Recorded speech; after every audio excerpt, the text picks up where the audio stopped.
पहाड़ों पर सीना ताने खड़ा सतयुग का कीर्तिनगर, त्रेता युग का मध्यगढ़, द्वापर युग का सिंहलगढ़ और कलयुग का कलिंजर का किला। इसमें कहीं रहस्य है तो कहीं घुंघरुओं का खौफ, कहीं तिलिस्मी चमत्कार हैं तो कहीं अंधेरी गुफाओं का रोमांच। यही वजह है कि कला और शिल्प की अद्भुत मिसाल अभी तक बाइज्जत कायम है। रही बात खौफ की, तो इस किले की खूबसूरत रोशनी में खौफ का साया भी धुंधला पड़ता ही नजर आता है। और इतिहास के उतार चढ़ावों का प्रत्यक्ष गवाह बांदा जनपद का कलिंजर किला हर युग में विद्यमान रहा है। और अब हम पहुंच रहे हैं उस किले के बिल्कुल जो पहला गेट है उससे क्रॉस करके दूसरे गेट की तरफ, और वो रहा सामने दूसरा गेट।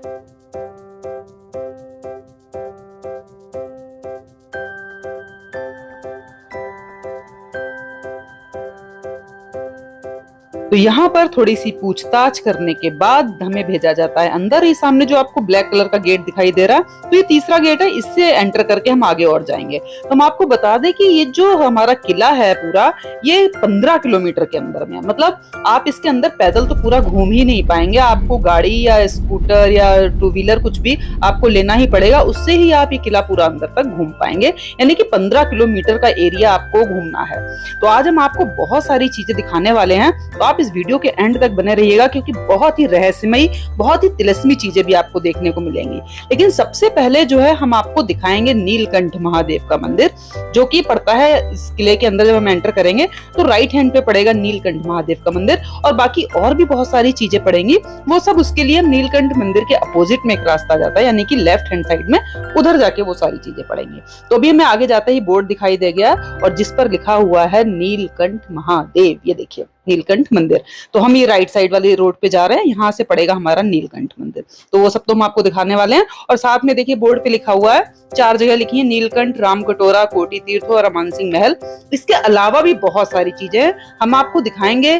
बहुत सारे भैरव तो दिखाएंगे, साथ में हम आपको मंडूक भैरव के भी दर्शन कराएंगे और रानी महल के भी दर्शन कराएंगे, जिसे थोड़ा सा भूतिया कहा जाता है। तो बस हम पहुंच रहे हैं, फिलहाल सामने पहुंच गए हम नीलकंठ महादेव की एंट्री पर।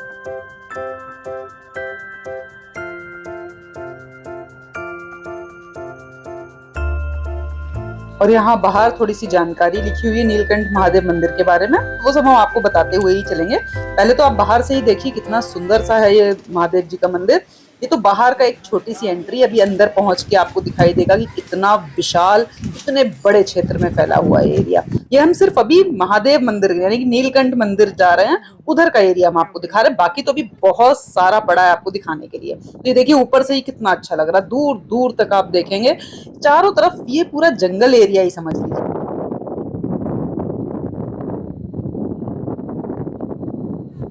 यहाँ का जो नीलकंठ मंदिर है उसे चंदेल शासक परमादित्य देव ने बनवाया था, और कालिंजर का पौराणिक महत्व जो है महादेव के विषपान से है। समुद्र मंथन में मिले कालकूट विष को पीने के बाद शिव जी ने इसी दुर्ग में आराम करके काल की गति को मात किया था। महाभारत के युद्ध के बाद युधिष्ठिर ने यहाँ कोटि तीर्थ में स्नान किया था। वेदों में से सूर्य का निवास और पद्म पुराण में इसकी गिनती 7 पवित्र स्थलों में की गई है।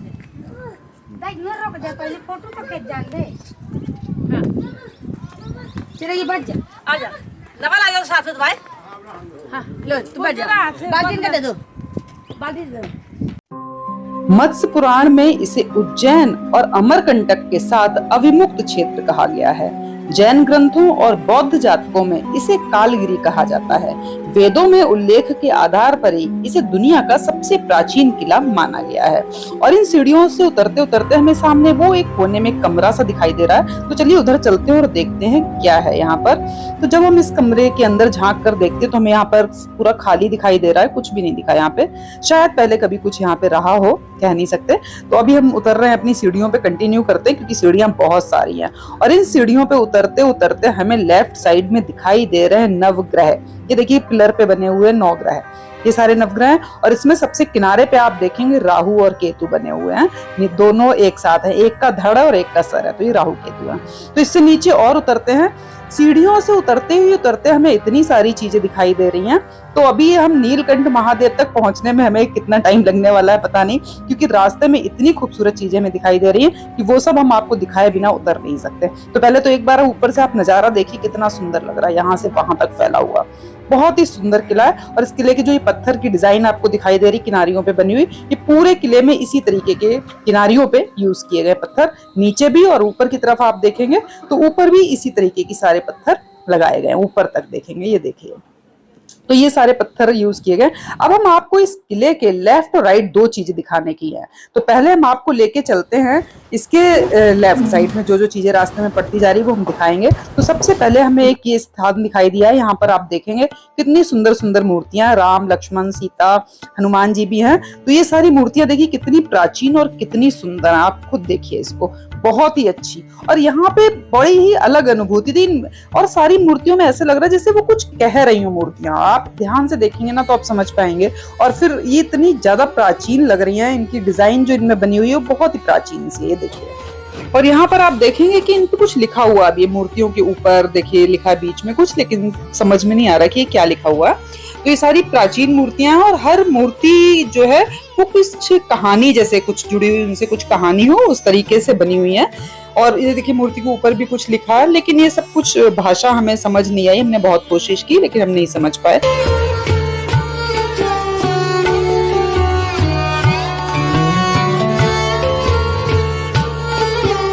ये जो सामने आपको गोल सा एरिया दिखाई दे रहा है, यहाँ पर है नीलकंठ महादेव। और इसके यहाँ पर देखिए पूरा खुला एरिया है, यहाँ पर खड़े होके आप पूरी सी दूर दूर तक का सीन देख सकते हैं। और यहाँ पर बहुत सारी खंडित मूर्तियां आपको भी मिलने वाली है, और ये जो छेद से दिखाई दे रहे हैं और बहुत सारी खंडित मूर्तियां आपको दिखाई देंगी। तो इस सबसे आप अंदाजा लगा सकते हैं कि इस किले को हानि पहुंचाने की कितनी कोशिश की गई होगी, इस किले में कितना खजाना था और आज भी है, कहते हैं ऐसा। तो वो सब हम आपको बताएंगे और दिखाएंगे, यहाँ से इतिहास से जुड़ी हुई सारी बातें। लेकिन एक बार हम आपको थोड़ा सा सीढ़ियों के दोनों साइड में जो बना हुआ वो एक उसको आप देख लीजिए एक बार, फिर हम यहाँ का सारा डिटेल में डिस्कशन करते हैं। और आप देखेंगे सीढ़ियों के राइट साइड में एक नंदी बाबा बने हुए हैं, और जो कुबड़ वाली जगह होती है वहां पे शिवलिंग बने हुए बड़े ही अलग से हैं। और इस तरीके के शिवलिंग आपको इस किले में बहुत जगह दिखाई देंगे।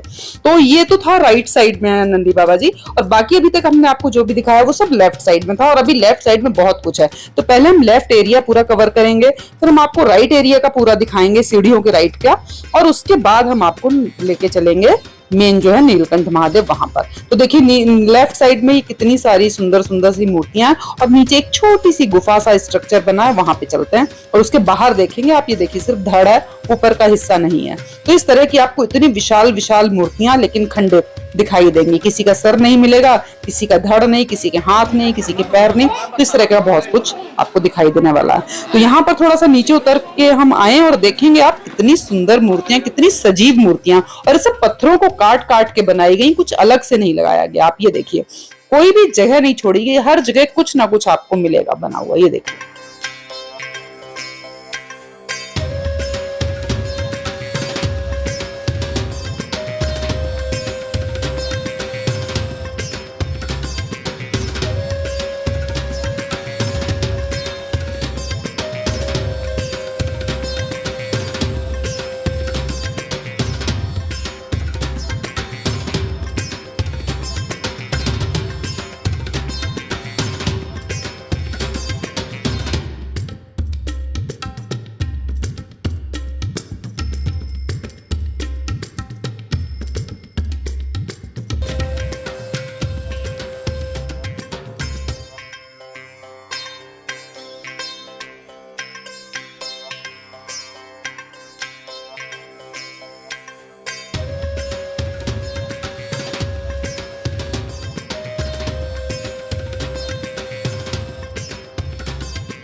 और चलिए अब करते हैं दर्शन इसके अंदर स्थित शिव जी के, जहाँ पर हमारे शिव पार्वती के साथ साथ में बहुत सारे शिवलिंग भी आसपास हैं।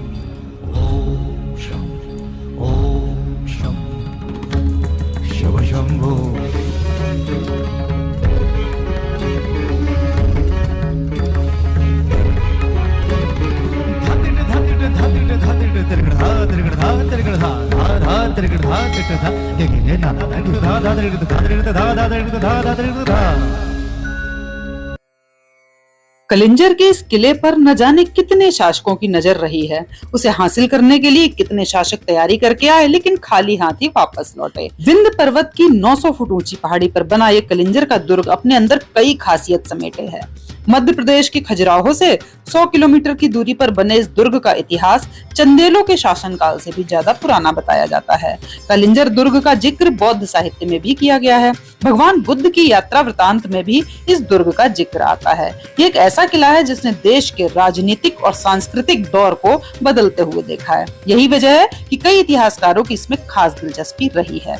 अब देखिए दोस्तों, हम इसके ऊपर जब पढ़ रहे हैं, मतलब जो गुफा हमने आपको भी दिखाई शिव जी की, उसके जस्ट ऊपर आप देखेंगे कि एक और गुफा जैसा स्ट्रक्चर है और उसके चारों तरफ इतनी सुंदर सुंदर ये प्रतिमाएं बनी हुई हैं और बीच में बने हुए हैं एक मुखी शिवलिंग।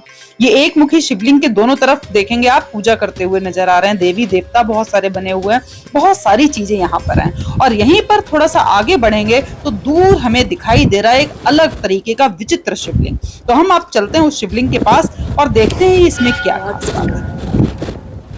तो आप ये देख पा रहे हैं इस शिवलिंग में 1111 शिवलिंग है। मतलब अगर आप इसकी पूजा करते हैं तो आपको 1111 शिवलिंग की पूजा का फल जो है वो प्राप्त होता है। तो इस तरह का ये शिवलिंग बना हुआ है यहाँ पर।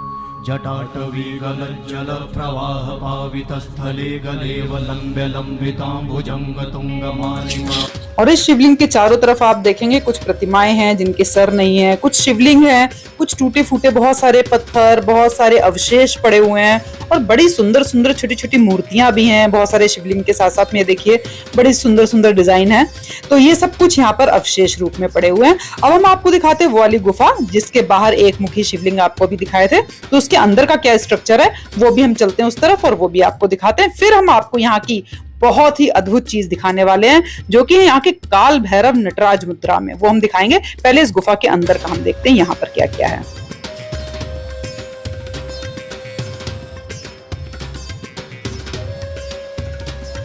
और यहाँ पर इन मूर्तियों में आप देखेंगे शिव जी का ही स्वरूप दिखाया है। गले में क्योंकि सांप है तो शिव जी का ही स्वरूप है यहाँ पे। और आप देखेंगे कि इसके ऊपर ना कुछ अलग भाषा में लिखा हुआ भी है, लेकिन वो भाषा हमें बिल्कुल समझ नहीं आ रही है। देखिए ये कुछ लिखा हुआ है यहाँ पर, कुछ वासुदेव कुछ ऐसे है, लेकिन समझ नहीं आ रहा क्या लिखा हुआ है। और दूसरी साइड में भी लिखा हुआ है, ये देखिए यहाँ पर भी। तो यहाँ काफी कुछ लिखा है लेकिन ये समझ में नहीं आया। और ये वाली मूर्ति आप देखेंगे जो सीढ़ियों के राइट हैंड पे एक दिखी थी मूर्ति हमें रास्ते में नंदी बाबा की शिवलिंग के साथ, तो ये यही मूर्ति है। और ये कई जगह पे इस तरीके की मूर्ति आपको दिखाई देगी इसमें। और कुछ कुछ खंडित मूर्तियां भी हैं इसके अंदर, देखिए आप, इस पे सर नहीं है। तो इस तरीके का सब कुछ है। तो मित्रों ये सारा कुछ था सीढ़ियों के लेफ्ट साइड का। और अब हम आपको दिखाएंगे लेफ्ट साइड में ही कुछ और चीजें रहती हैं हमारी। पहले तो आप ये देखिए कितनी सुंदर सुंदर छोटी छोटी, कितनी अच्छी तरीके से पत्थर में बनाई गई मूर्तियां। ये देखिए बिल्कुल ही अलग मूर्ति है। तो यहाँ पर बहुत सारे आपको काल भैरव, भैरवी, चामुंडा देवी, इस तरीके की बहुत सारी मूर्तियां आपको यहाँ पर दिखाई देंगी लाइन से। और यहाँ पर देखिए वही नंदी बाबा हैं जो कुबड़ में शिव जी के साथ शिवलिंग बने हुए, जो कुबड़ वाले एरिया में उनकी पूजा करते हुए लोग दिखेंगे आपको। तो बहुत सारी जगह पे इस तरीके का बना हुआ है जहाँ पे शिवलिंग है, बहुत सारे देवी देवता भी पूजा कर रहे हैं। और वो जो नंदी बाबा खासकर जिनकी कुबड़ वाले स्थान पे शिवलिंग बना हुआ है, ये बहुत जगह पे यहाँ पे हमें दिखाई दिया था। और ये सारी ये सब प्राचीन मूर्तियां तो वहीं आप देखेंगे कैसे पत्थरों के अंदर काट काट के सारी मूर्तियां बनाई गई हैं और अलग अलग लिपि में कहीं कहीं बहुत कुछ लिखा हुआ भी है। और ये गुफा जो पूरी खाली है। अब हम आपको लेके चलते हैं, ये दिखाते हैं आपको। एक तो रहे हमारे नरसिंह भगवान, नरसिंह भगवान के ही आगे आपको दो और मूर्तियां दिखेंगी, एक काल भैरव जी की और उसके जस्ट आगे वाली मूर्ति आपको दिखेगी, ये देखिए भैरवी और चामुंडा देवी। तो ये सारी मूर्तियां हैं, बहुत ही सुंदर तरीके से बनाई गई हैं। और अब हम आपको लेके चलेंगे जहां पर काल भैरव जो है वो नटराज मुद्रा में, जो इस साइड के यानी कि लेफ्ट साइड के एरिया की सबसे विशाल मूर्ति मानी गई है। उसके बाद हम आपको राइट साइड का सारा एरिया दिखाएंगे। तो चलिए चलते हैं अब हम अपने जो बहुत ही विशाल मूर्ति है और जो बहुत ही प्राचीन भी है और बहुत ही कहते हैं कि बहुत ही मतलब देख के सिहरन होती है लोगों को वो मूर्ति देख के। तो हम चलते हैं उस तरफ।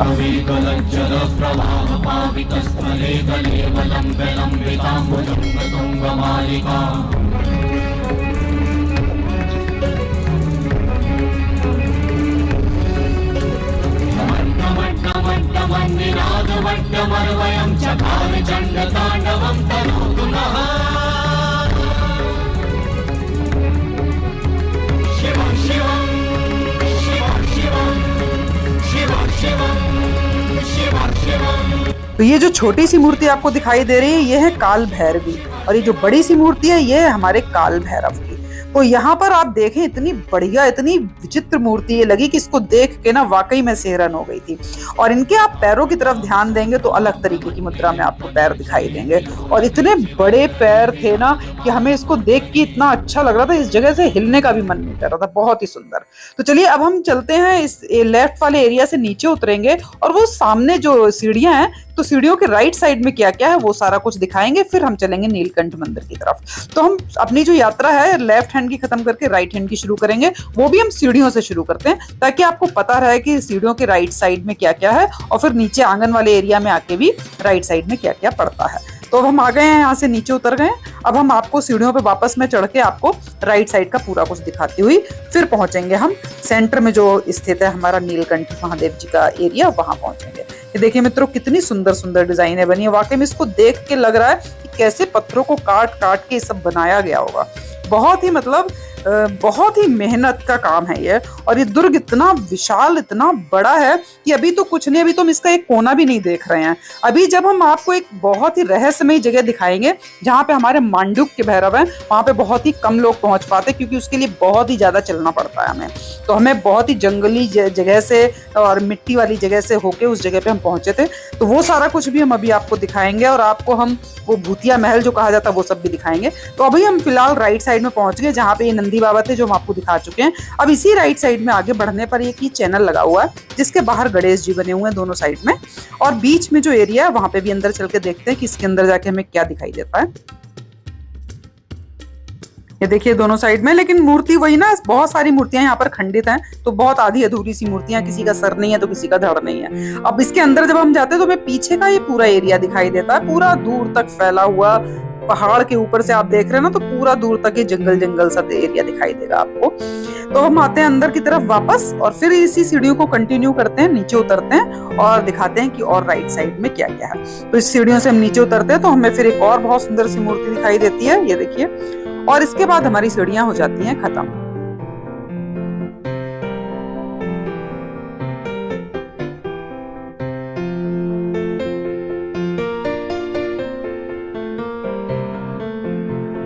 और सीढ़ियां खत्म होते ही राइट हैंड पे आप देखेंगे कुछ बोर्ड लगे हुए हैं जहां पर लिखा है स्मारक राष्ट्र की धरोहर है, छेड़छाड़ यहाँ की चीजों से ना करें, इस तरीके का कुछ। और यहीं पे राइट साइड में ही यहाँ पर एक देखिए कितनी बड़ी सी मूर्ति है, खंडित है लेकिन आप देख सकते कितनी विशाल मूर्ति है।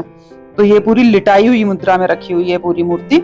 और इसी मूर्ति के पीछे का जो आपको बरामदा वाला एरिया दिखाई दे रहा है वहां पे बहुत सारे अवशेष हैं। तो इस मूर्ति के बाद आप देखेंगे कि पूरा ये अवशेष हम आपको दिखाएंगे। ये देखिए पूरा फेस भी पूरा कंप्लीट नहीं है, कहीं पे कुछ है, मतलब इतनी विशाल विशाल इतनी बड़ी बड़ी मूर्तियां और इस हालत में यहाँ पर पड़ी हुई हैं। ये पूरा हमारा वो जगह है जहाँ पर इस समय हम खड़े हुए हैं, आप देख सकते हैं दूर दूर तक। वो सामने हमें वो गर्भगृह है शिव जी का, वहां चलेंगे, लेकिन पहले हम इस बरामदे के अंदर जो कुछ अवशेष हैं, कुछ मूर्तियां हैं, वो सब देख लेते हैं, फिर हम उस साइड में चलेंगे। ये देखिए घुसते ही जो लेटी हुई मूर्ति उसका धड़ नहीं है नीचे, आप देखिए। इसके पास में जो मूर्ति रखी हुई है उसका सर नहीं है। तो इस तरीके से आप देखिए पूरा लाइन से ये सारी मूर्तियां यहाँ पर रखी हुई हैं। ये देखिए इसका धड़ है केवल, इसकी गर्दन ऊपर देखेंगे तो सर नहीं है। इसके आगे भी देखिए सब ऐसी आधी अधूरी सी मूर्तियां इस बरामदे के अंदर रखी हुई हैं।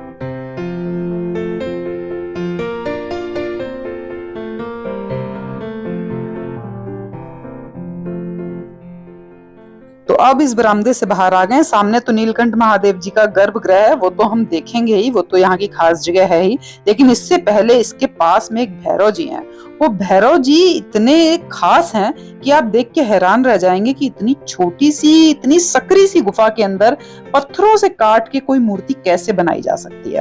तो वो बिल्कुल कोने में छिपी हुई है, बहुत ही कम लोगों को पता है, जिनको पता है बस वही पहुंच पाते हैं वहां पे। तो चूंकि हमारे साथ जो ड्राइवर जी थे उनको यहाँ का पता था, वो देखिए ऊपर चढ़ रहे हैं, तो इन्होंने हमें बताया इस जगह के बारे में।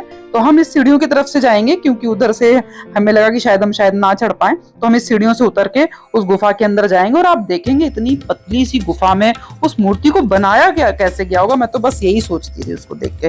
तो अभी हम उतरते हैं यहाँ से और इसके अंदर, गुफा के अंदर जाके देखते हैं और आपको दर्शन कराते हैं यहाँ के काल भैरव जी के। तो आप देखेंगे इस पूरे मंदिर परिसर में, इस पूरे कालिंजर के परिसर में बहुत सारे भैरव देवता हैं, लेकिन मांडू के भैरव भी एक अलग ही बात है। तो पहले तुम काल भैरव के दर्शन करते हैं। ये देखिए अंधेरा है तो हमें थोड़ा फोन की लाइट जलानी पड़ेगी यहाँ पर।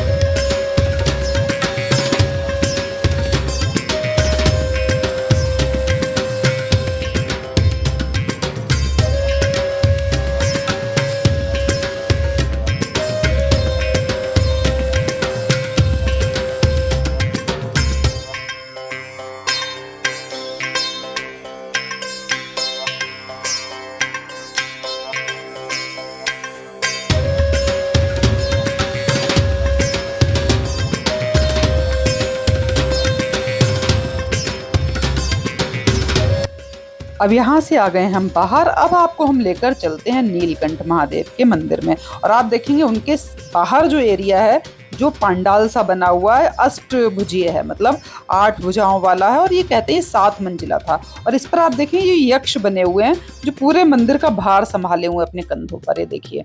तो इस तरीके से पूरे इस पंडाल में जो बाहर की तरफ ये खंबे आपको दिखाई दे रहे हैं, इन खंबों के ऊपर यक्ष बने हुए आपको दिखाई दे रहे हैं। तो ये कहते हैं कि 7 मंजिल तक थे, लेकिन यहाँ पर आंधी तूफान की वजह से बाकी की ऊपर की मंजिलें सारी गिर गई। बस ये एक फ्लोर कह सकते हैं उसको, या एक मंजिल कह सकते हैं, वो रह गया। तो इस तरीके का ये पूरा बाहर बना हुआ है। यहाँ पे शायद हवन वगैरह करते हैं, जो भी करते हैं बाहर, तो उसके लिए बनाया गया। और इसके बिल्कुल सामने स्थित है हमारे नीलकंठ महादेव जी का मंदिर। तो ये पहले तो आप बाहर का ही एरिया देखिए, इसके बाहर के जो पिलर हैं उन पे बनी हुई डिजाइनें देखिए, उन पे बनी हुई मूर्तियां देखिए, यक्ष बने हुए, वो सब मतलब बिल्कुल ही यूनिक लगेगा आपको। ये देखिए वो ऊंचे ऊंचे ये पूरे खंभों में बने हुए मूर्तियां कितनी अलग हैं, बिल्कुल अद्भुत, बहुत ही सुंदर। तो ये सारा वो एरिया है जो जिसे हम पांडाल का एरिया कह सकते हैं, जो किसी जमाने में 7 मंजिला था और जो अब 1 मंजिला ही रह गया है। तो ये सारा कुछ देखिए। और इस मंदिर के, ये तो पूरा राइट साइड का है, अब मंदिर के आपको लेफ्ट साइड का भी दिखाएंगे। और इस मंदिर का जो दरवाजा है उस पे तो कुछ खास ही बात है, क्योंकि उस दरवाजे के ऊपर एक डिजाइन आपको दिखाई देती है। तो उस डिजाइन के लिए बताया जाता है कि इसमें अभी भी जो है खजाना छुपा हुआ और किसी मंत्र से ये खुलता है दरवाजा, ऐसा कुछ यहाँ के लोगों का कहना है। तो ये जो सामने आपको दिखाई दे रहा है ये वो दरवाजा है जो मंत्रों से खुलता है, ऐसा बताया जाता है। और इसमें आज भी बहुत सारा खजाना छुपा हुआ, लेकिन लोगों को कोई इसको खोल नहीं पाता, तो इसलिए इसको देख भी नहीं पाता कि है या नहीं है। तो लेकिन ऐसा कहा जाता है कि इसके अंदर आज भी बहुत सारा खजाना है। तो चलिए चलते हैं अंदर और करते हैं अब हम नीलकंठ महादेव जी के दर्शन। जी बगल जी पुत्र कार्तिकेय उस समय माता पार्वती, नीलकंठ जी, कार्तिकेय जी, पार्वती जी। अच्छा, ये जब समुद्र मंथन हुआ, विस्पान करके भगवान आए जी जी, तो माँ काली का स्थान था। जी जी जी। काली जी यहाँ अपना स्थान दे के कलकत्ते चली गई, नीलकंठ भगवान आके विराजमान हो गए। अच्छा, काली जी यहाँ से कलकत्ता चली जी। गई। अच्छा, नीलकंठ भगवान के गले से पसीने से पानी 12 महीने निकलता रहता है हमेशा जी। और कहाँ से आ रहा है ये नहीं अब पता। ये भोलेनाथ जान सकते हैं। और मुखारबिंद मूर्ति है जी, ऐसी प्रतिमा आपको कहीं नहीं कहीं नहीं मिलेगी। मिलेगी। तीसरा नेत्र भी बना हुआ है, बहुत सुंदर। और स्वामी जी ये जो अंदर पीछे कोने में गुफा के अंदर वो कौन है, काल भैरव है? नहीं, हाँ काल, इसके बिल्कुल इधर कोने पे ऊपर जी जी काल भैरव हाँ, जी है ना? काल। तो इनको इतना छुपा के क्यों बनाया हुआ है? पहले से बना था वो, ऐसे वहीं पे ही बने थे। 5 भैरव है किले के ऊपर, ये 5 एक तो ये काल भैरव और एक मंडूक भैरव है। इसी तरह से नहीं एक करदनी खम्भोरन में भैरव जी की मूर्ति है। अच्छा अच्छा, एक करदनी, और आप आगे जाएंगे निर्धार के आगे भैरव जी की मूर्ति है। 5 भैरव, 5 भैरव इस पूरे एरिया में जी। मतलब। अच्छा अच्छा, बहुत अच्छा, धन्यवाद। ये पौराणिक है, ये 18 पुराण में यहाँ के जिक्र है। कालिंजर का? हाँ कालिंजर का 92 92 हाँ। आप नहीं जलाते इसको? हम लोग जलाते हैं मतलब वो कंटिन्यू रहती है, बुझती नहीं कभी भी, मतलब इसमें बढ़ाते रहते होंगे ना तेल वगैरह जो भी है। हाँ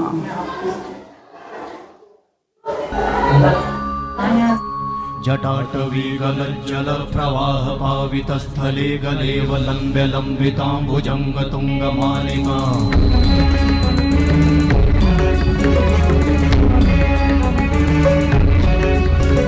जटाटवीगलज्जलप्रवाहपावितस्थले गलेवलम्ब्य लम्बिताम्बुजङ्गतुङ्गमालिका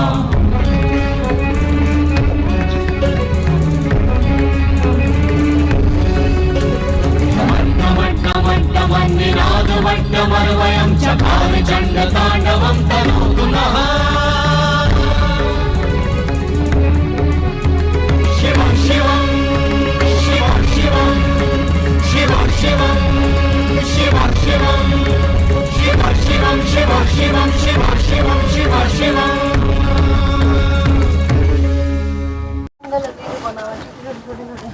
तो अब हम चलते हैं, इस एरिया से बाहर निकलते हैं और देखिए रास्ते में कितनी सुंदर सुंदर मूर्तियां सीढ़ियों के साइड में बनी हुई हैं ऊपर, बहुत ही सुंदर सुंदर छोटी छोटी कितनी सारी मूर्तियां, और इनको कैसे पत्थरों से तराशा गया, बहुत ही हैरानी की बात है। और यहाँ पर चढ़ते हुए हमें यहाँ के कुछ निवासी लोग भी मिले जो यहाँ के आसपास में रहते थे, तो उनसे हमने कुछ बातचीत की, तो वो सुनाते हैं आपको, फिर हम आपको यहाँ की और भी अद्भुत अद्भुत जगह दिखाएंगे और उनके बारे में बताएंगे। जब भगवान भोलेनाथ ने समुद्र मंथन से जब विष निकला था, जब पिया था, तब उनको कहीं शांति नहीं मिली थी। अच्छा, कलियर में जब आके वो बैठे हैं, जब उनको शांति मिली है। मतलब जो समुद्र मंथन में विष निकला था, हाँ, वो पी के वो यहाँ पे बैठे थे हाँ, आके। कहीं अच्छा। उनको मतलब शांति नहीं मिल रही थी, जलन से, हाँ जलन, गले में जलन हो रही हाँ। होगी। फिर इसके बाद यहाँ कालिंजर में नीलकंठ भगवान के नाम से प्रसिद्ध हुए। अच्छा। वही भोलेनाथ, तो मतलब ये वो स्थान है, हाँ विषधर। विषधर। अच्छा, आप यहीं रहते हैं ना पास हाँ में? 15 किलोमीटर है। आते रहते, आप पहली बार तो नहीं आए होगे? नहीं, हम कई बार आए। कई बार आए। हाँ, लोकल का मामला। बहुत बढ़िया। क्या नाम है आपका? रमाकांत पांडे। रमाकांत पांडे। हाँ, विशेष कुछ हो और बताइए। विशेष ये है, यहाँ कालिंजर के ऊपर से हेलीकॉप्टर नहीं निकल सकता। तो यहाँ पे हेलीकॉप्टर क्यों नहीं निकल सकता? नहीं, चुम्बक है, गिर जाएगा, एक बार गिरा है। हाँ, अच्छा। कोई हेलीकॉप्टर नहीं ऊपर। तो इसके आसपास के एरिया से निकल जाते होंगे। हाँ, इसके ऊपर से नहीं निकल पाते। ऊपर से नहीं निकल सकते। बड़ी अच्छी बात बताइए। अच्छा, हाँ, ये बहुत बड़ी विशेषता है। बहुत बड़ी विशेषता। और एक विशेषता और बताया, यहाँ पे एक पत्थर है जी, जिसका नाम है पारस पत्थर, जो लोहा से टच कर दिया जाए तो सोना बन जाता तो वो है कहाँ पे? है। वो यही किले में है। अच्छा, इस किले के में ही कहीं पे है, लेकिन हाँ, पता नहीं कहाँ पे है। पता नहीं किसी को। गवर्नमेंट और मतलब लोकल क्या बहुत ढूंढते हैं, लेकिन पता नहीं कर पाता। पता नहीं कर पाते। हाँ, पता कैसे कर पाएंगे? जब शिव जी चाहेंगे तभी तो पता होगा। ऐसे कैसे पता कर पाएंगे? चलिए, अगर भगवान ने बुलाया होगा आप जरूर आएंगे। आएंगे, क्योंकि चित्रकूट की जो धरती है ना, हाँ, बहुत ही ऋषि मुनियों की धरती है। सही बात है। यहाँ की अनुभूति अलग है थोड़ी सी। बड़ी बहुत दिव्य ये किला था। हाँ, अंग्रेजों ने इसका सब कर दिया, बेचारा बर्बाद कर दिया। सब मूर्ति अच्छी तोड़ दिया। मुसलमानों ने अकबर बाबर बहुत बड़ा अत्याचार हुआ।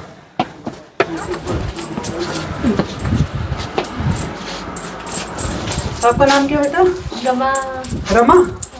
पहली बार आते रहते हो? आते रहते 3 बार आए हैं। अच्छा लगता बार बार आना? हाँ, बार आते हैं। कैसी मजा आता।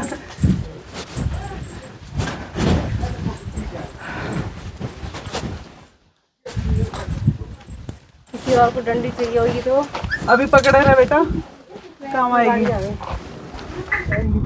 तो अब हम आपको लेकर चल रहे हैं राम कटोरा तालाब की तरफ, और उसके बाद लेके चलेंगे मांडूक भैरव की तरफ। बहुत ही अद्भुत रास्ता है, बहुत ही विचित्र रहस्यमय जगह है, तो आप बने रहिएगा, जाना नहीं अभी आपको जब तक आप वीडियो पूरा ना देख लें। तो हम पहुंच रहे हैं अब राम कटोरा तालाब के पास।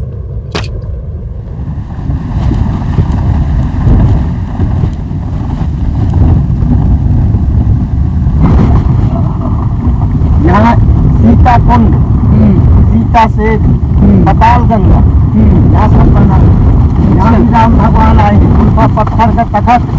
राम भगवान जी आए थे यहाँ पे? हाँ, जब बनवासी जन्म पड़ी।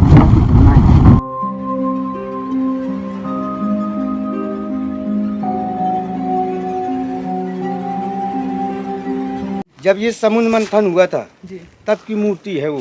भोलेनाथ को यही शांति मिली है। यहाँ पहले काली का स्थान था। अच्छा। काली चली गई कलकत्ता, भोलेनाथ यहाँ विराजमान हो गए। काली कलकत्ता क्यों चली गई? तो मतलब वैसा था जैसे, अब मैं बता रहा हूँ अपने भाषा में। जैसे मान लो हम बड़े हैं, हमारी लहुरी है, तो इसलिए वहाँ पटली एक घर में थोड़ी खाएगी, तो इसलिए वहाँ वो चले गए। ये सही भाषा में सका हाँ। समझाया इन्होंने। ठीक है। तो यहाँ पे फिर शिव जी ने जब हाँ, पिया था, इनको यहाँ विष पिया, शांति मिली। विष पिया इसका था, शिव पुराण में जी। पूरा वर्णन है। अच्छा हाँ, ठीक। चलिए अब हम ये क्या कटोरा बताया आपने? राम कटोरा। राम कटोरा। तो राम कटोरा की कहानी आपने ये बताई कि यहाँ पे मंगलवार को स्नान करने से सारे पाप रोग सब मुक्त हो जाते हैं, है ना? जैसे सफेद दाग जैसे हो नहीं जाता हाँ, आदमी के, स्किन की कोई। तो बुढ़ी बुढ़ा तालाब है वहाँ, इतवार को आप स्नान करिए संडे को। हाँ। अच्छा। पूरा दूर हो जाएगा। स्किन अगर की। जितने मात्रा में अगर थोड़ा है तो जल्दी ठीक हो जाएगा, और नहीं आपको साल भर आना पड़ेगा। तो सही हो जाएगा। हाँ बिल्कुल सही हो जाएगा। अच्छा। 7 दिन के 7 तालाब। 7 दिन के अलग अलग नाम के हैं। अलग अलग। राम कटोरा तालाब के बाद हम आपको लेकर चल रहे हैं मांडूक्य भैरव की तरफ। रास्ता बहुत ही विचित्र और खतरनाक है, आप रास्ते को देखिएगा, तब तक हम आपको यहाँ से जुड़ी हुई सारी ऐतिहासिक बातें बताते जाएंगे। आप कहानी पे भी ध्यान देते रहिएगा और रास्ते का भी नजारा लेते रहिएगा।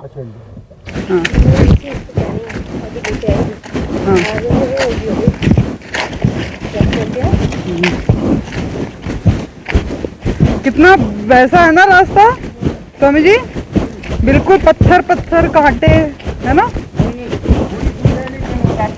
अच्छा चलिए, इसको भी करना है अभी, ये बनेगा ये भी।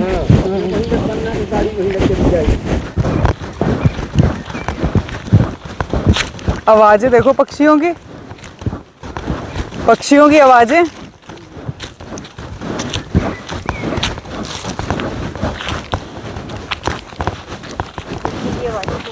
हाँ, तो इतने हम उबड़ खाबड़ पथरीले रास्तों से होकर चल रहे हैं और अब आपको दिखाएंगे हम एक बहुत ही विशाल देवी माता की मूर्ति, जो कि इन जंगलों के बीच में कहीं पे स्थित है। ये सामने जा रहे हैं उस रहस्यमयी जगह पे। क्यों पंडित जी?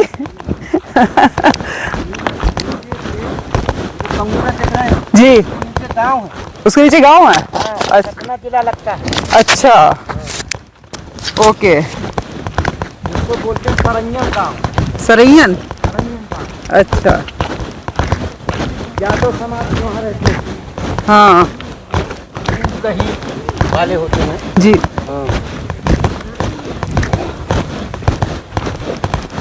तो ये रहस्यमयी जगह पे लेके जा रहे हैं हमें पंडित जी। पंडित जी आपका नाम क्या है?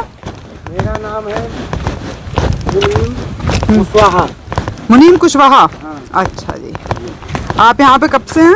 मुझको हो गए 20 साल से ऊपर हो गए। 20 साल हो गए भाई इस कलिंजर में ही घूमते हुए आपको, है? सही है। तो आपको तो इसका कोने कोने का खबर है। और ये कलिंजर जो है 15 किलोमीटर में फैला हुआ है। पन्ना गेट, इसको बोलते हैं पन्ना गेट। पन्ना गेट। अच्छा, तो अब हम पन्ना गेट से अंदर जा रहे हैं और ये देखिए गेट की। अरे भाई यहाँ तो लग रहा है कुछ और ही दुनिया में चल रहे हैं। वाह वाह। चलो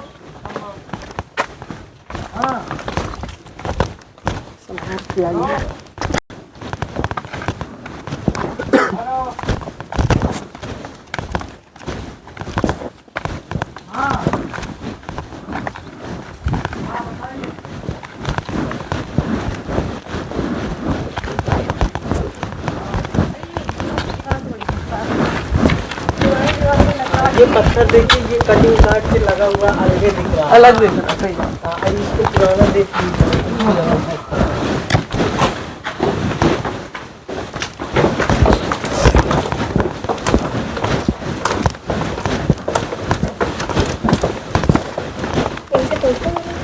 क्या? इस जगह से हेलीकॉप्टर नहीं जाता क्या? हाँ, ये चीज पूछी। क्यों पंडित जी? किसी ने मुझे बताया कि जो हमारा कलिंजर वाला मंदिर शिव जी का था जहाँ से हम आ रहे हैं, उसके ऊपर से हेलीकॉप्टर नहीं गुजर सकता। सही बात है ये? नहीं, तो तमाम जाते हैं जहाँ पहाड़ी एरिया जहाँ चुनू है, हाँ वहाँ से ले जाते हैं। अच्छा। अदर से निकल जाते हैं। हाँ, उसके ऊपर से नहीं निकलते ना। कह रहे कि बहुत चुंबक होता है वहाँ पे।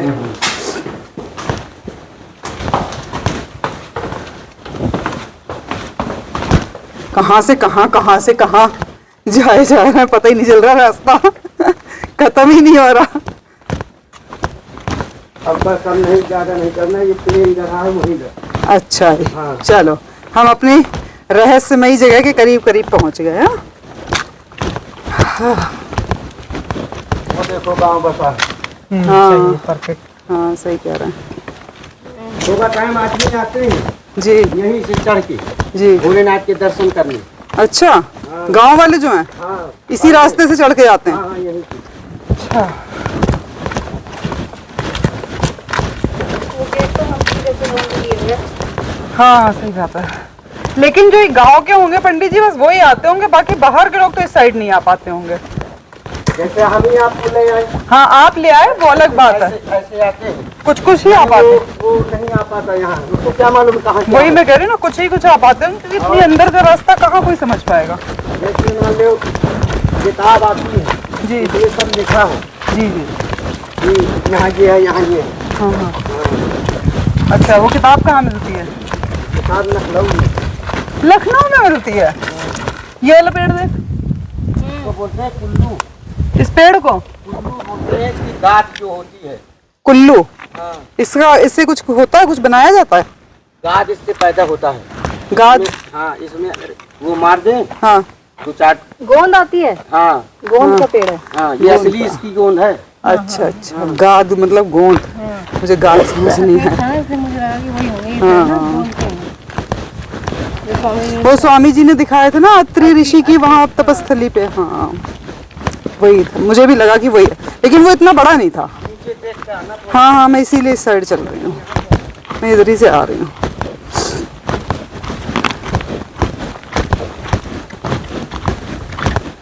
ये वो वाला है देखो, काले काले फूल। झूला, झूला के फूल। झूला झूला के फूल।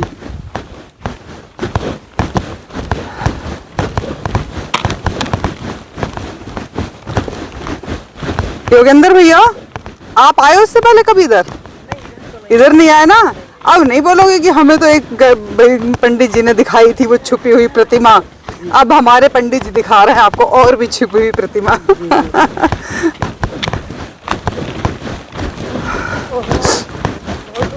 बस आगे वो मुझे लगता है ये जो सामने दिख रहा है इसके ऊपर ही होगा। हाँ चढ़ाई नहीं, सामने जो है। हाँ हाँ समझ गई मैं।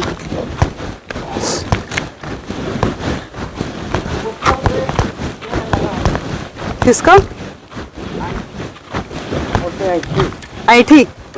इससे क्या होता है? जिससे पेट गुड़मुड़ाता हो, हाँ ऐठता हो, अच्छा तो इसको पीस के दूध में दे दे अच्छा तो आराम मिल जाएगा। ऐठी। ऐठी। ओ भाई ये ऐठी थोड़ी तोड़ लो। हाँ अरे नहीं इसके फल है ना ये। अच्छा इस पे फल लगा हुआ, ये देखो फल लगे हुए। ये इस पे फल लगा हुआ भाई। इस फल को पीस के दूध में खिला दो तो पेट की ऐंठन खत्म हो जाएगी। हाँ सही है, यहाँ पे औषधियाँ तो बहुत होती पहाड़ों में। खैर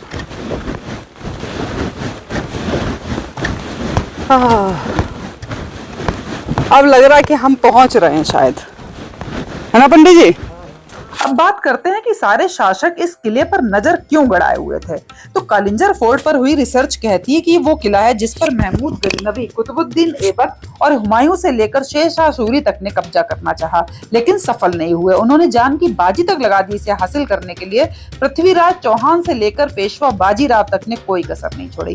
कहा जाता है कि इसे जीतना रियासतों में अपना शौर्य का पताका लहराने जैसा था। ये घने जंगलों के बीच बनी पहाड़ी पर है, जहां तक शत्रुओं की सेना का पहुंचना लगभग नामुमकिन होता था। 5 मीटर मोटी दीवारों वाले इस दुर्ग की ऊंचाई 108 फुट है। जिस पहाड़ी पर ये दुर्ग बना है उसकी चढ़ाई बहुत दुर्गम थी। इतना ही नहीं, ऊंचाई पर होने के कारण दुश्मनों के लिए तोप से हमला करना और इसे ध्वस्त करना बहुत ही मुश्किल था। इसकी गिनती अपने दौर के सबसे मजबूत किलों में से की जाती थी। इतना ही नहीं, बुंदेलखंड इलाके को पानी की कमी के लिए भी जाना जाता है, लेकिन ये जिस पहाड़ी पर बना था वहां हमेशा पानी आता रहता था। यह भी अपने दौर में कौतूहल का एक विषय था। कहा जाता है कि बुंदेलखंड में सालों तक सूखा पड़ने के बाद भी कालिंजर दुर्ग की पहाड़ी से पानी रिसना बंद नहीं हुआ। इन्हीं खूबियों के कारण कई शासकों ने इस पर कब्जा जमाने का सपना देखा।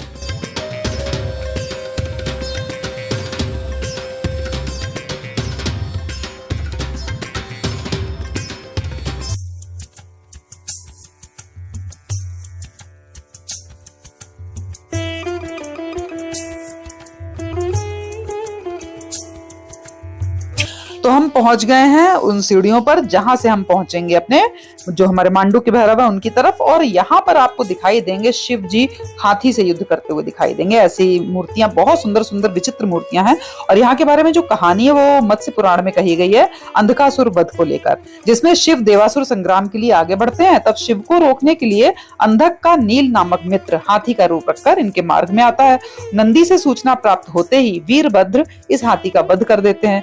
गजासुर वध के पश्चात इस हाथी का चर्म शिव धारण कर युद्ध भूमि में प्रवेश करते हैं। कूर्म पुराण तथा स्कंद पुराण के काशी खंड में एक कथा है जिसमें काशी के कृतिवासेश्वर स्थान का उल्लेख है। महिषासुर के अति बलशाली पुत्र गजासुर ने ब्रह्मा जी से वरदान प्राप्त किया, जिसके कारण काम वासना से ग्रसित कोई भी मनुष्य उसे हानि नहीं पहुंचा सकता था। सामर्थ्य के मद में चूर गजासुर जब चलता तो धरती कांपने लगती, नदी में उतरता तो बाढ़ आ जाती, पर्वतों से टकराता तो पर्वत नामशेष हो जाते। गजासुर की मुक्ति मात्र शिव के हाथों से संभव थी। एक बार जब वाराणसी में यज्ञ कर रहे थे तो ऋषियों को वह प्रताड़ित कर रहा था। तब क्रोधित शिव ने अपने त्रिशूल से उसे भेद दिया और उस महाकाय देह त्रिशूल पर टांग कर वे तांडव करने लगे। इस परिस्थिति में भी गजासुर ने प्रसन्नता से कहा, स्वयं शिव के हाथों मृत्यु और मृत्यु के पश्चात शिव के छत्र के रूप में स्थान पाकर मैं कृत्य हुआ। गजासुर का यह वचन सुनकर शिव जी प्रसन्न हुए और उन्होंने गजासुर के चर्म से निर्मित शिवलिंग को काशी में स्थापित किया। बिंदु माधव मंदिर के समीप इस महादेव मंदिर को कृतिवासेश्वर नाम दिया गया। दुर्भाग्य से औरंगजेब ने इस मंदिर पर आक्रमण किया और कुंड में स्थापित लिंग को खंडित कर वहां फव्वारा बनवा दिया। भारत के अन्य प्रमुख मंदिरों की तरह यहाँ भी विधर्मियों द्वारा खंडन और आस्तिकों द्वारा पुनर्निर्माण का दौर चलता रहा। आप साल भर इलाहाबाद नहाइए जी और कार्तिक पूर्णिमा के दिन यहाँ स्नान करके इस तालाब में जी और भोलेनाथ में जल चढ़ा दे तो साल भर के बराबर एक दिन में फल है। इसका महत्व ये है। तो कार्तिक पूर्णिमा तो बहुत भीड़ होती हाँ हाँ, दर्शन दुर्लभ है। आपको कम से कम 4 घंटे लगते हैं और वो दर्शन हो पाते, सीधा चलना।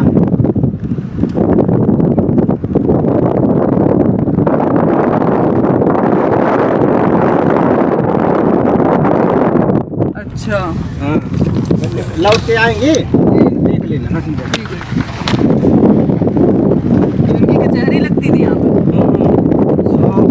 आगे जो है रानी महल वहाँ रहते थे। अब हम आपको लेकर चल रहे हैं रानी महल, जहाँ पर कहते हैं आज भी घुंघरुओं की आवाज आती रहती है, यानी कि रानी पद्मावती आज भी वहाँ पर आती हैं। तो हम उस किले की तरफ अब बढ़ रहे हैं।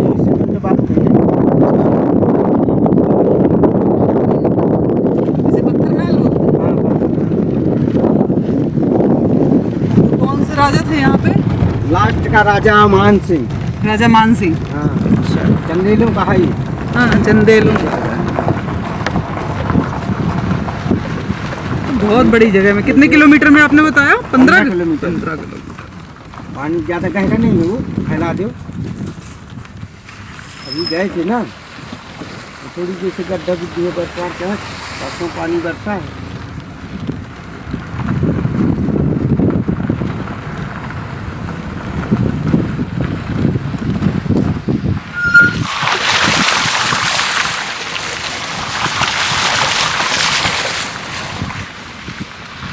आप मंदिर आप गए थे ना, 165 सीढ़ी है। हाँ अगर वो दर्शन कराए तो उसका पूरा मान लो जिला घूम लिया। कहाँ की? मेरे घर की चढ़ाई बहुत है ना, 165 सीढ़ी है। ऊंची भी। हाँ हाँ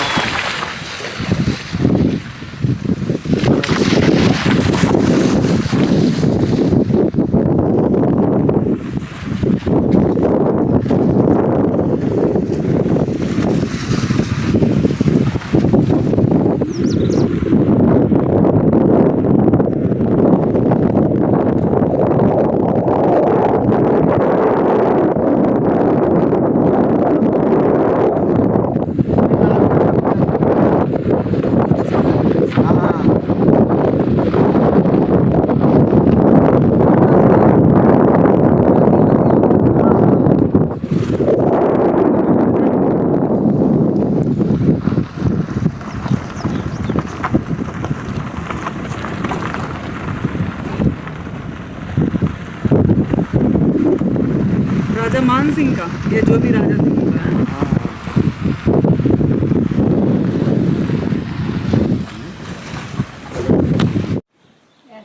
रानियां ये से झांकती थी ना। हाँ सही आप। पहले जो है यहाँ पानी डालते थे हाँ रानी के लिए। अच्छा इसमें अच्छा। वो जो कहाल लोग होते नहीं, हाँ हाँ हाँ। इसमें पानी डालते थे, अंदर जाता था फिर। तो क्यों ऐसे? अब वो जहाँ रानी रहती थी हर आदमी थोड़ी उसके पास जाता था। अच्छा यहाँ से पानी डाला हाँ पहले, अच्छा वो अपना अपना स्नान करना है जी, कुछ करना है अपना करती रहती थी। अच्छा। चलिए चलिए चलिए।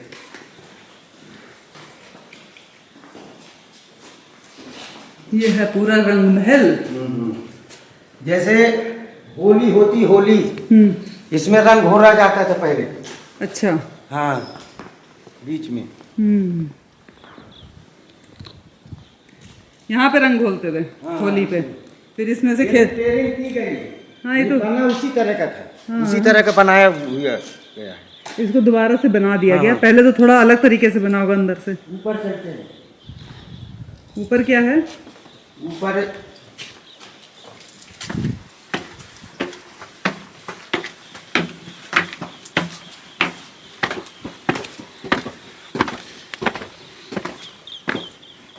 ओहो यहाँ से तो बड़ा अच्छा व्यू लग रहा। ये पहले नहाने का था, कूद कूद नहाते थे अंदर। इसमें नहाते थे ना। अंदर के राउंड इसका था वो। अच्छा ये अंदर ही अंदर पूरा इधर से अंदर आ जाता होगा। ओ।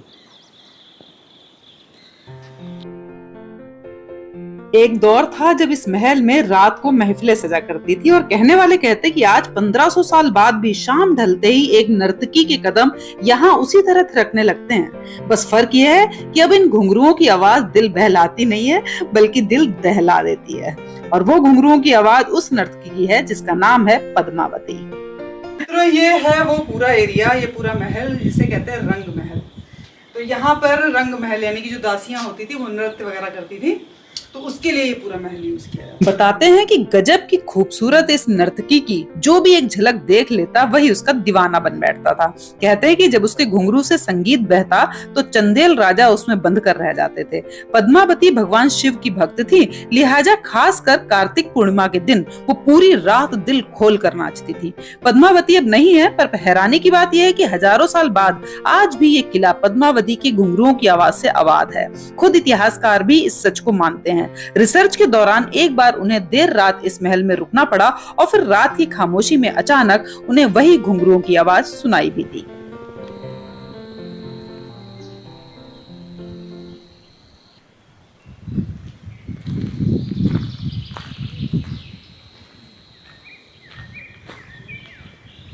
और अब हम पहुंच रहे हैं कोटि तीर्थ में, और यहाँ के लिए बताते हैं यहाँ पर जो तालाब है वहां पर युद्ध के बाद, महाभारत युद्ध के बाद युधिष्ठिर जी यहाँ पर स्नान करने आए थे, ऐसा कहा जाता है। लेकिन हमने यहाँ पर खड़े हुए किसी एक व्यक्ति से पूछा जो यहाँ पर घूमने आए थे शायद, उन्होंने जो कहानी बताई वो तो बड़ी ही अद्भुत थी। मेरा तो हंसते हंसते पेट ही दर्द हो गया। तो चलिए आपको पहले कराते हैं दर्शन और फिर वो सुनाते हैं कि उन्होंने यहाँ के बारे में क्या बोला।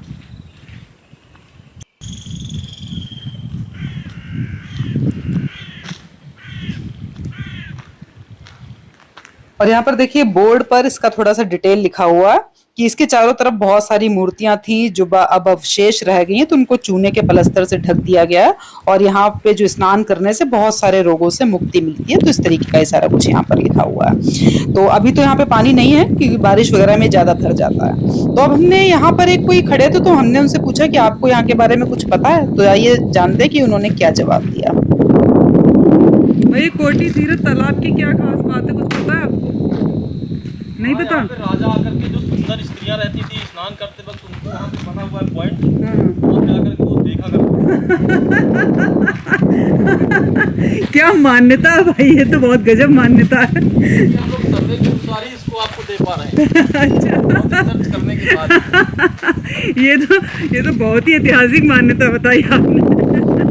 तो जैसा कि आपने सुना, इन्होंने बोला कि यहाँ पर सुंदर सुंदर स्त्रियां स्नान किया करती थी और आसपास के महलों की ऊंची छत पर बैठ के राजा लोग उनको देखा करते थे। तो ऐसी मान्यता बताई इन्होंने। ऑब्वियस सी बात है, मतलब इन्होंने मजाक में ही बोला है निश्चय ही। तो यहाँ की अपनी आध्यात्मिक और पौराणिक मान्यता तो है ही। तो ये तो सिर्फ मजाक की बात थी। तो चलिए अब हम निकलते हैं यहाँ से बाहर और देखते हैं क्या क्या है रास्ते में, वो सब भी आपको दिखाते हैं।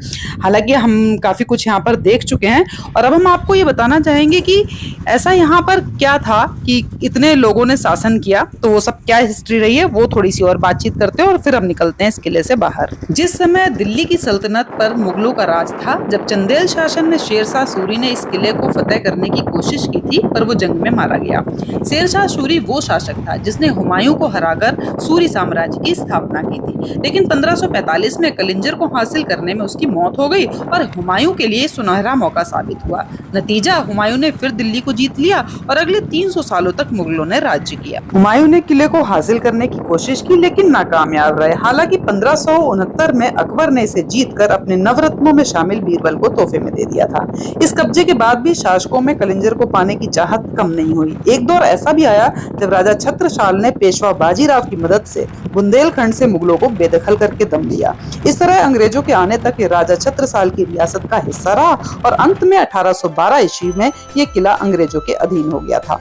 तो इस तरह का था हमारा ये कलिंजर का ऐतिहासिक और पौराणिक किला। तो अब हमारी यात्रा यहाँ की हुई पूरी और अब हम निकल रहे हैं इस किले से बाहर। मिलती हूँ आपको अगले वीडियो में एक नई जगह, नई जानकारी के साथ। तब तक के लिए ओम नमः शिवाय, हर हर शंभू।